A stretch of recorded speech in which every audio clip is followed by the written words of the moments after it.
तर आजच्या तासाला आपण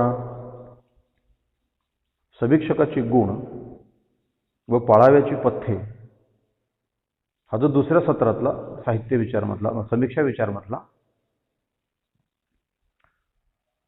दुसऱ्या सत्रातला समीक्षा विचार या अभ्यासक्रमातला जो तिसरा घटक आहे त्याची माहिती करून घेणार आहोत. सुरुवातीला समीक्षा व्यापार म्हणजे काय याचाही थोडक्यात परिचय आपण करून घेणार आहोत. समीक्षा व्यापाराच्या केंद्रस्थानी साहित्यकृतीच असते. लेखक, वाचक, रसिक, लेखक, वाचक, रसिक वाचक आणि समीक्षक अशा चढत्या क्रमाने समीक्षा व्यापाराची वाटचाल असते. लेखक आपल्या अनुभूतीचा आविष्कार शब्दाच्या माध्यमातून करतो, तेव्हा कलाकृती साकारत असते. ही साहित्य कलाकृती आशयनिष्ठ असते. हा आशय जीवननिष्ठ असतो. या जीवनानुभवाशी वाचकांचा संबंध येतो. वाचक रसिकतेने त्या कलाकृतीचा आस्वाद घेतो, तेव्हा त्याला कलाकृती आनंद देत असते. रसिक वाचक या आनंदाच्या प्राप्तीची कारणे त्या कलाकृतीतून शोधतो, तेव्हा तो समीक्षकेच्या किंवा समीक्षकाच्या भूमिकेतून त्या कलाकृतीविषयी योग्य किंवा अयोग्य असा आपला अभिप्राय नोंदवितो, तेव्हा समीक्षा आकाराला येते किंवा समीक्षा अवतरते. याचाच अर्थ साहित्य कलाकृतीतील आशयाचे निर्णायक मूल्यमापन सूचक असा जो अभिप्राय असतो त्यालाच आपण साहित्यकृतीची समीक्षा असेही म्हणतो. या सर्व गोष्टी समीक्षा व्यापाराशी निगडीत आहेत. समीक्षक हा रसिक वाचक असतो. आस्वादक वृत्तीने तो कलाकृतीचे मूल्यमापन करीत आपला अनुकूल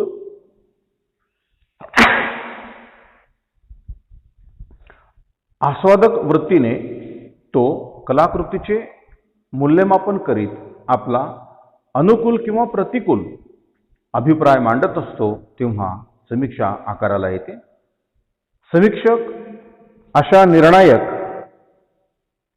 मूल्यमापनातून त्या कलाकृतीतील अंतसौंदर्य प्रकट करून दाखवितो, तिच्यातील गूढ अर्थ स्पष्ट करीत असतो. समीक्षेविषयी विचार व्यक्त करीत असताना प्राध्यापक वाल कुलकर्णी यांनी असे म्हटलेले आहे की समीक्षेची प्रक्रिया ही एका शोधाची प्रक्रिया आहे आणि तो शोध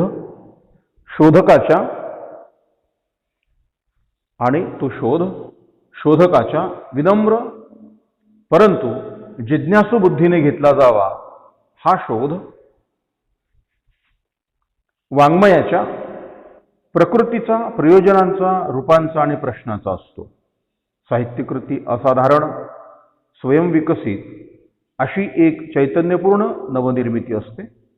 अशा साहित्यकृतीचा शोध म्हणजे चैतन्याचा शोध असतो. एका परीने जीवनाचा शोध असतो. जीवनाचा शोध जसा संपत नाही तसा उत्तम साहित्यकृतीच्या रहस्याचाही शोध कधी संपत नाही. अशी भूमिका त्या समीक्षेविषयी आपले विचार प्राध्यापक वाल कुलकर्णी यांनी व्यक्त केलेले आहेत. साहित्य म्हणजे जीवनदर्शन, त्या अन्वये समीक्षा म्हणजे जीवनदर्शनाचे दर्शन घडविणारी साहित्यकृती असे म्हणणे हे अवास्तव ठरणार नाही, हे तेवढेच सत्य आहे. समीक्षा प्रक्रियेविषयी श्री वसंत दावतर या अभ्यासकाने असे म्हटले आहे की समीक्षेची प्रक्रिया आस्वादापासून मूल्यमापनापर्यंत आपोआप घडत असते. ती एक सलग प्रक्रिया असते. एक साहित्यकृती सर्वांगाने समजून घेणे, तिचे विश्लेषण करणे, तिच्या वैशिष्ट्यांचे दर्शन घडविणे, त्या आधारावर तिच्या गुणदोषांचे विवरण करणे आणि ते करताना सहजगत्या एका साहित्यकृतीची दुसऱ्या साहित्यकृतीशी तुलना करणे, अशा कितीतरी गोष्टी या प्रक्रियेत होत असतात. तसेच समीक्षा ही लेखकांचे तसेच साहित्य प्रकारांचे मूल्यमापन करीत असते. ही श्री वसंत दावतर या अभ्यासकांची भूमिका आहे. आणि त्याचबरोबर T.S. इलियट याही अभ्यासकांनी असे म्हटले आहे की साहित्य क्षेत्रात श्वासोच्छवासाइतकीच समीक्षा अपरिहार्य असते, ती एक अखंड मानसिक प्रक्रिया असते वगैरे. साधारणतः आपण जेव्हा बघतो समीक्षेच्या संदर्भामध्ये तेव्हा असं दिसते आपल्याला की टिक्यते गम्यते अनेन ग्रंथार्थ, याचाच अर्थ असा की जिच्या साहाय्याने ग्रंथांची किंवा ग्रंथाची अर्थप्रतीती प्राप्त होते ती टीका किंवा समीक्षा होय. ग्रंथाच्या अर्थाची वाचकाला प्राप्ती झाली की टीकेचे कार्य संपले, अशी प्राचीन संस्कृत टीकाकारांची कल्पना होती. पण अर्वाचीन काळात टीकेबाबतचा दृष्टिकोन बदलला आहे. कलाकृतीतील सौंदर्याचा स्वतः आस्वाद घेणे आणि त्या सौंदर्याच्या आस्वादाच्या वाटा इतरांनाही उपलब्ध करून देणे हे टीकेचे कार्य मानले गेले आहे. टीकेच्या कार्याविषयी आणि प्रयोजनाविषयी काही श्रेष्ठ टीकाकारांची जी काही मतं आहेत ती मतं अतिशय महत्त्वाची आहेत. त्यामध्ये मॅथ्यू अर्नोल्ड यांनी काय म्हटलेलं आपण बघूया. कवीच्या काव्यातील मर्म वाचकास प्रतीत करून देणे हे जे आहे हे ध्येय आहे. अर्नोल्डने जे टीकेचे ध्येय मांडले आहे ते या प्रकारचे आहे. त्यासाठी त्याने कवीच्या भोवतालची परिस्थिती आणि त्याचे व्यक्तित्व याचे मर्म उलगडून दाखवावे. काव्याचे वाचन विवेकपूर्वक आणि आस्वादपूर्वक व्हावे, यासाठी जी आवश्यक माहिती ती टीकेने वाचकास उपलब्ध करून द्यावी, असे त्यांचे स्पष्ट मत आहे. तर ब्रुनेतियर याही पाश्चात्य विचारवंतांची या संदर्भातले मत असे आहे की रसास्वादानंतर निर्णय दिल्याशिवाय टीकेला मोल चढत नाही. म्हणून ब्रुनेतियरने निर्णयावर जास्त भर दिलेला आहे. कलाकारांच्या भोवतालच्या परिस्थितीचे, कलेतील सौंदर्याचे यथार्थ ज्ञान करून द्यावे. पण त्याबरोबरच टीकाकाराने विद्वत्संमत मूल्यांच्या आधारावर कलाकृतीची योग्यताही ठरवावी, हे त्यांनी प्रयोजन सांगितलेले आहे. त्याचबरोबर विवरण, वर्गीकरण आणि निर्णय अशी टीकेची 3 प्रयोजने असतात. लोकमताला मार्गदर्शन करणे, कलांचे स्वरूप शुद्ध राखणे हे टीकेचे कार्य आहे, असे त्यांनी मानलेले आहे. तर हेनरी जेम्स यांनी निरहंकार वृत्तीने एखाद्या गोष्टीशी समरस होणे, इतरांच्या भावनाचे अवलोकन करणे, विषयाचे अतिशय सूक्ष्म अवलोकन करून अवलोकनाची परिसीमा गाठणे, त्याचा बुद्धिप्रधान आविष्कार करणे, विलक्षण जिज्ञासूवृत्ती बाळगून श्रांत न होता व्यक्तीचा स्वभाव, इतिहास व कवी प्रतिमा यांचे मर्म उलगडून दाखविणे हे टीकाकारांचे कार्य होय वगैरे. अशा प्रकारे विविध टीकाकारांनी टीकेच्या प्रयोजनाबाबत आणि कार्याबाबत आपली मते मांडलेली आहेत. रुचिभिन्नता आणि पूर्वग्रह याप्रमाणे प्रत्येकाने एखाद्या प्रयोजनावर अधिक भर दिलेला दिसून येतो. टीकेच्या किंवा समीक्षेचा प्रकर्ष व्हाव्याचा तर समीक्षेतील काही गोष्टी किंवा काही अंगाकडे आपण दुर्लक्ष करून चालणार नाही. ती अंगी नेमकी कोणती आहेत, तर त्याच्यामध्ये अवलोकन, आस्वाद आणि निर्णय ह्या गोष्टी महत्त्वाच्या आहेत. अवलोकनामध्ये किंवा अवलोकन हे बघित असताना, हे समीक्षेचं अंग बघित असताना कवीच्या भोवतालची राजकीय, सामाजिक, धार्मिक परिस्थिती आणि त्यांच्या काळातील वाङ्मयविषयक प्रणालीचे ज्ञान करून घेणे आणि कवीच्या व्यक्तित्वाचे विशेष समजून घेणे हे अवलोकन या अंगामध्ये येतं. तर आस्वाद या अंगामध्ये कवीच्या किंवा साहित्यिकाच्या भावनाशी तादात्म्य पाहून सौंदर्य तत्वानुरोधाने त्याचे रसग्रहण करणे ही गोष्ट आस्वाद या अंगामध्ये येतं. तर निर्णय या अंगामध्ये कलामूल्ये आणि जीवनमूल्ये यांच्या आधारे कलाकृतीचे मोल ठरविणे हे या 3ऱ्या अंगामध्ये म्हणजे निर्णय या अंगामध्ये येते. या 3 प्रकारांच्या कार्यसमन्वयामुळे कोणत्याही समीक्षेतील एकांगीपणा दूर होऊन ती सर्वमान्य आणि थोर होईल, यात कुठलीच शंका नाही. प्राध्यापक श्री के क्षीरसागर याने टीकाविवेक या आपल्या ग्रंथात आधुनिक टीकेच्या स्वरूपासंबंधी विशेष विचार केलेला आहे. त्यांचं म्हणणं असं आहे, टीकेचा उद्देश कलाकृतीचा जाणीवपूर्वक आस्वाद घेणे आणि आस्वादनाच्या ओघातच सहजगत्या आवश्यक तेथे मूल्यमापनासही न कसरणे हा आहे असे त्यांनी म्हटलेलं आहे. लेखनाचे नियम सांगणे, अलंकार ओळखणे, लेखनतंत्राची चर्चा करणे म्हणजे टीका नव्हे, तर जुने साहित्यशास्त्र एकेकाळी उपयुक्त असेल, पण त्यातील इष्ट तेवढेच घेतले पाहिजे. आधुनिक टीकेची उद्दिष्टे किंवा वैशिष्ट्ये सांगताना प्राध्यापक शिर्केक्षी यांनी असे म्हटले आहे की न्यायाधीशाच्या कार्याचा दृष्टांत दिला आहे. त्यांनी हे सांगताना न्यायाधीशाच्या कार्याचा दृष्टांत दिला आहे. न्यायाधीशाला कायद्याच्या तत्वज्ञानाचा कितीही उपयोग असला तरी उपलब्ध खटल्यात आपल्या कायद्याच्या ज्ञानाचा, स्वतःच्या प्रज्ञेचा निश्चित वापर करणे हेच त्याच्या न्यायाधीशत्वाचे कार्य होय. तसेच विशिष्ट वाङ्मय कृतीच्या सौंदर्यासंबंधी, मर्मासंबंधी, मानसिक परिणामासंबंधी, सामाजिक महत्त्वासंबंधी अधिकृत आणि सोपपत्तिक विवेचन करणे हेच टीकाकाराचे महत्त्वाचे कार्य होय. प्राध्यापक वाल कुलकर्णी यांनी या संदर्भात आपली भूमिका मांडलेली आहे. ते म्हणतात, जसे तत्वज्ञानास उपयुक्ततेची भाषा लावता येत नाही, तद्वतच टीका वाङ्मयाबाबत उपयुक्ततेची भाषा चुकीची आहे. तत्वज्ञानासाठी तत्वज्ञान, कलेसाठी कला, तसेच टीकेसाठी टीका असे मानले पाहिजे. त्यांच्याच मते टीका आणि लेखन हा स्वार्थ व्यापार आहे. टीकाकार कलाकृतीच्या सौंदर्याने वेडावून तिचा आस्वाद घेताना सहज निर्हेतुकपणे सौंदर्य तत्वाचे रहस्य प्राप्त करण्याचा प्रयत्न करतो. या शोधातून अनेक प्रश्नांना चालना मिळते. त्याचा हा शोध परार्थ नसून स्वार्थ व निर्हेतुक असतो व त्याची भूमिका न्यायाधीशाची नसून विनम्र शोधकाची असते. पण टीकाकार जेव्हा दुसऱ्यांना शहाणे करून सोडण्याची व्यावहारिक भूमिका घेतो तेव्हा मात्र त्याच्या टीकेतून मतभेदाला वाव मिळतो. अनेक वेळा त्याचा तोल सुटून टीकेच्या मूळ उद्दिष्टापासून तो दूर जातो. या विवेचनावरून असे निष्कर्ष आपल्याला काढता येईल की आकलन, आस्वाद आणि निर्णय ही वाङ्मय समीक्षेची तीन प्रमुख प्रयोजने होत.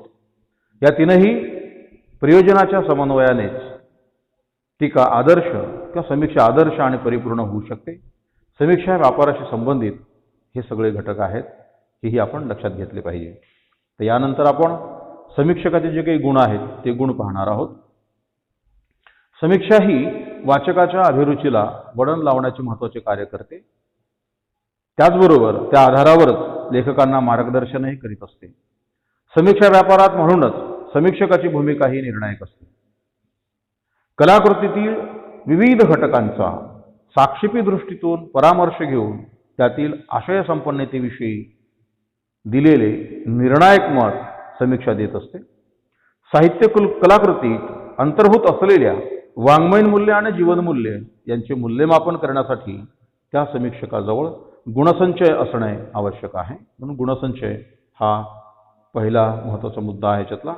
कारण समीक्षा ही समीक्षकांची एक मानसिक प्रक्रियेशी संबंधित अशी घटना असते.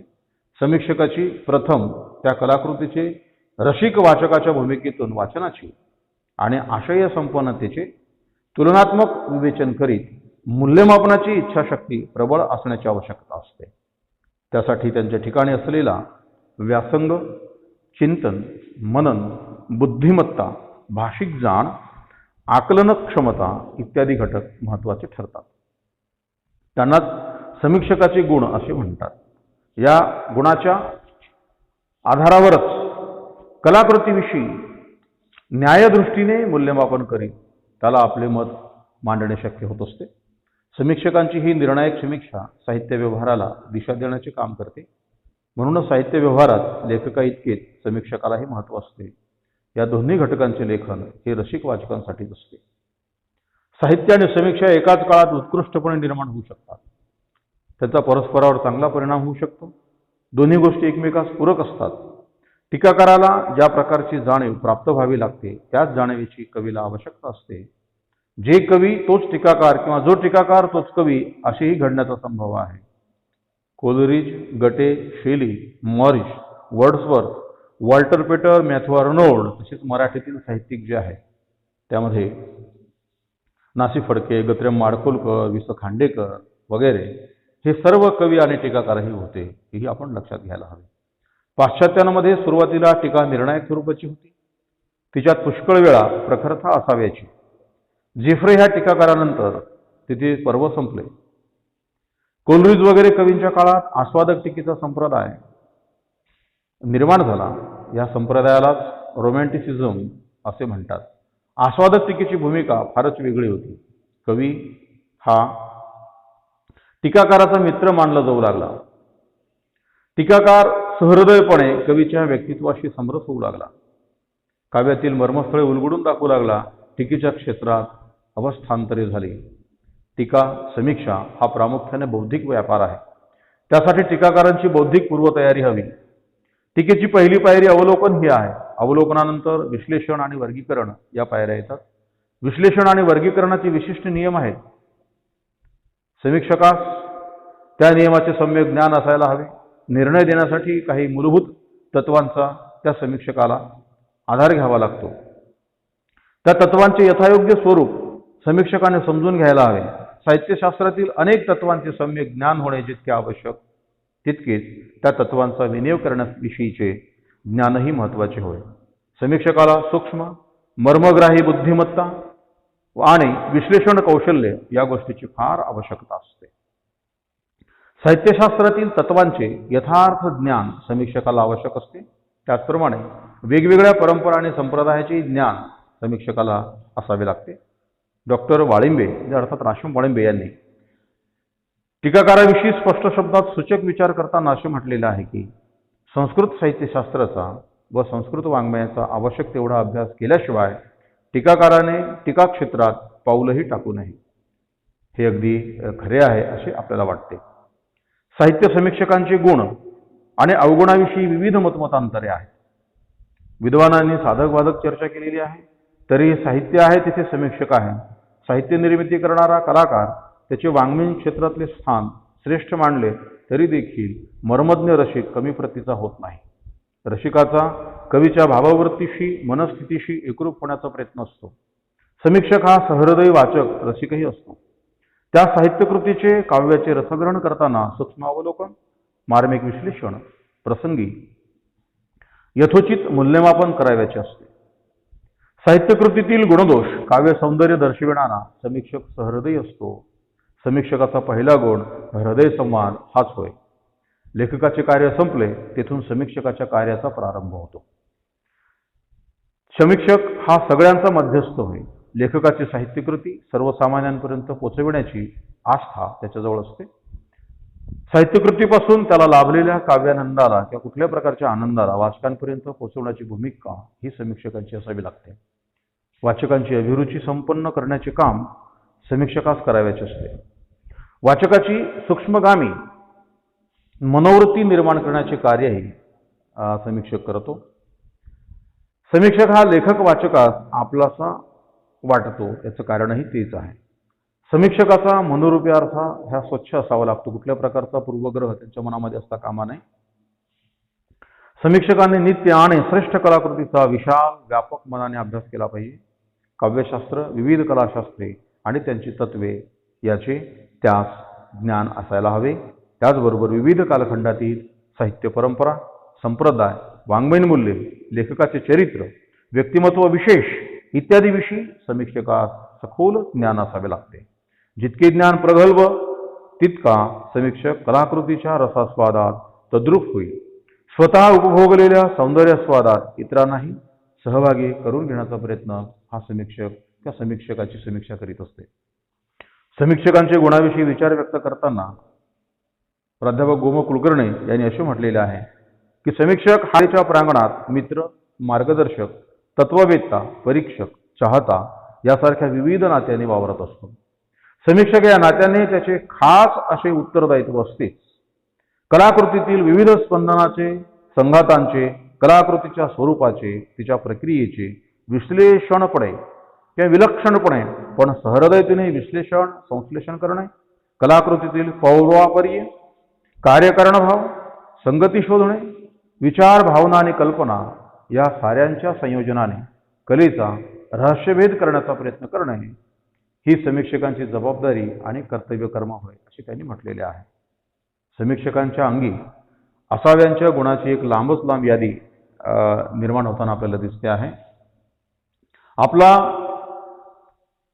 म्हणजे त्यांचे जे काही समीक्षकांच्या अंगी कोणकोणते गोष्टी असायला हवी, कोणकोणते गुण असायला हवे यांची यादी आपण पाहतो. त्याच्यामध्ये चिकित्सकता, मूल्यविवेक, संयमशीलता, न्यायदृष्टी, सत्यप्रियता, मर्मग्राही बुद्धिमत्ता, विश्लेषण कौशल्य, निर्णयक्षमता, समतोलपणा, कणखरपणा, निपक्षपातीपणा, व्यवहार चातुर्य, भाषा प्रभुत्व, निरंकारी वृत्ती, सौजन्यशीलता, आकलनक्षमता, रसिकता इत्यादी गुण त्याच्या ठिकाणी अर्थात समीक्षकांच्या ठिकाणी असावे लागतात. समीक्षकांच्या कार्याविषयी स्कॉट जेम्स यांनी असे म्हटलेले आहे की कवी हा निबिड अरण्यात आपला मार्ग शोधून काढणाऱ्या पहिल्या नवख्या प्रवाशासारखा असतो. तो स्वप्रयत्नाने त्या अरण्यात पायवाट तयार करतो. समीक्षकांची भूमिका पथपरिवेक्षकाची असते. कलाकाराने शोधून काढलेल्या पायवाटेचा मागोवा घेत तो जंगलात प्रवेश करतो आणि ही पायवाट कितपत सोयीस्कर आहे याचाही तो विचार करतो. त्या घनदाट अरण्यात प्रवेश करणे आणि वाट शोधणे हे अवघड असते किंवा किती अवघड असते याचाही तो विचार करतो. आता त्याविषयी तक्रार न करता या पायवाटेच्या आसपासची जागा साफ करणे, झाडेझुडपे काढून टाकणे, पूल बंद करून अनेक लोकांना त्या पुलावरून बिनदिक्कत जाता येईल अशी व्यवस्था करणे, अशा पर्यवेक्षकाचे कार्य समीक्षा करीत असते. दोघांच्या सहकार्याने दुर्गम पण रम्यस्थळी जाणाऱ्या या पायवाटेला राजरस्त्याचे रूप येईल आणि निसर्गाचे खरे सौंदर्य पाहण्याचे भाग्य लोकांना लाभेल, अशी या संदर्भात स्कॉट जेम्स यांनी भूमिका मांडलेली आहे. कलावंत आणि समीक्षक यांची कार्यक्षेत्रे वेगवेगळी असली तरी ती परस्परपूरक आहेत. कलाकृती जन्माला आल्याशिवाय समीक्षकाला अभिप्राय देता येत नाही. रत्नाची योग्यता ठरवायला जसा रत्नपारखीच लागतो त्याप्रमाणे कलाकृतीची खरी योग्यता ठरवायला किंवा मूल्यमापन करायला समीक्षकाची आवश्यकता असते. समीक्षक हा जवळजवळ कलावंत असतो, पण अस्सल कलावंताची सनद त्याला सहसा मिळत नाही, कारण तो जीवनाचा मूळ भाष्यकार नसून जीवनावर भाष्य करणाऱ्या कलेचा तो भाष्यकार असतो. लेखक आणि वाचक यांच्यातील तो महत्त्वाचा दुवा असतो. समीक्षकांच्या ठिकाणी आवश्यक असलेल्या या गुणाचा विचार संस्कृत साहित्यातही केलेला आहे. बलू सोनार या अभ्यासकाने टीकाशास्त्र परिचय या ग्रंथामध्ये काही विवेचन केलेलं आहे. ते पुढील प्रमाणे: समीक्षक अथवा टीकाकार हा सर्वसामान्य रसिकापैकीच पण अधिक चोखंदळ असतो. त्याच्या ठिकाणी भावयित्री प्रतिमा विशेषत्वाने वसत असते. समीक्षकास रसग्रहण करताना साहित्याचे सूक्ष्म अवलोकन, मार्मिक विश्लेषण व प्रसंगी यथोचित मूल्यमापनही म्हणजे अर्थात निर्णय करावयाचे असते. समीक्षा सर्वमान्य, निर्दोष व थोर दर्जाची होण्यासाठी समीक्षकाच्या अंगी काही खालील गुण असायला हवे. त्या गुणाचाही आपण परिचय या निमित्ताने करून घेणार आहोत. हृदयसंवाद किंवा सहानुभूती हा पहिला गुण आहे. अभिनवगुप्तांनी कला सौंदर्याचे निकष शेवटी सहृदय प्रणितच मांडले आहेत. वाङ्मयातील श्लील अश्लील, औचित्य अनौचित्य इत्यादी ठरविणारा सहृदयच असतो.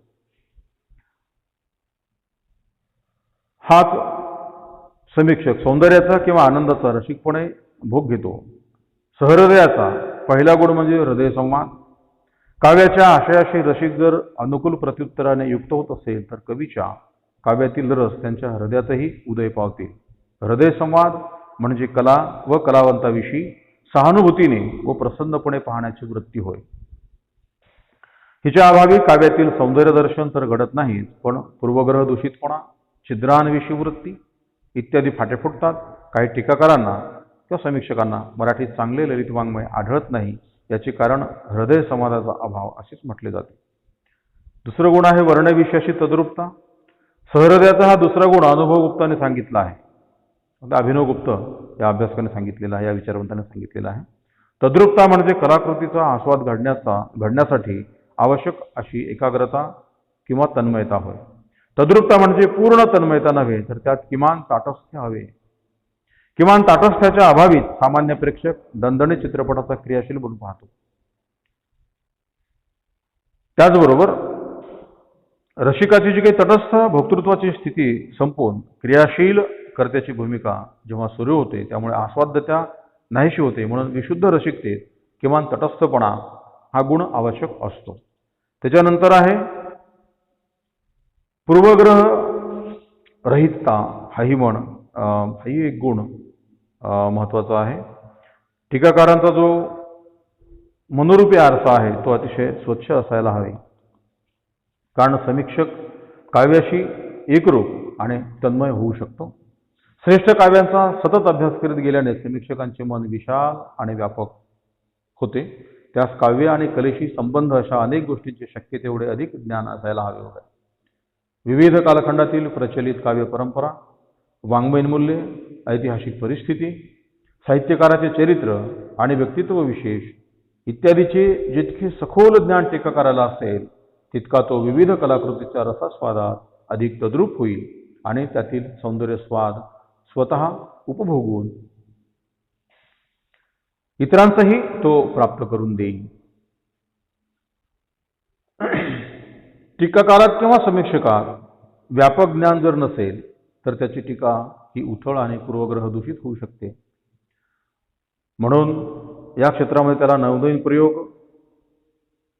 त्याला आकलित करायचे असतात आणि तो त्या निमित्ताने करू शकणार नाही, आणि म्हणून त्याचं मन जे आहे हे पूर्वग्रह रहित असं मन असलं पाहिजे.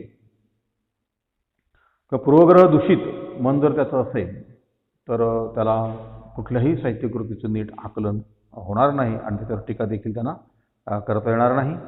तर समीक्षकांच्या ठिकाणी आवश्यक असलेल्या गुणदोषाची, या महत्त्वाच्या गुणदोषाची चर्चा केल्यानंतर आपण साधारणतः या समीक्षकाने कोणत्या गोष्टी पाळायला हवेत त्याचाही विचार नेमकेपणाने आपण करूया.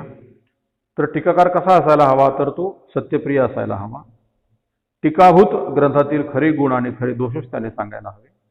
त्यांच्या ठिकाणी मर्मग्राही बुद्धिमत्ता आणि विश्लेषण कौशल्य असायला हवे. त्यांच्याजवळ निर्णय देण्यासाठी युक्तिवाद आणि कणखरपणा पाहिजे. तो निपक्षपाती हवा.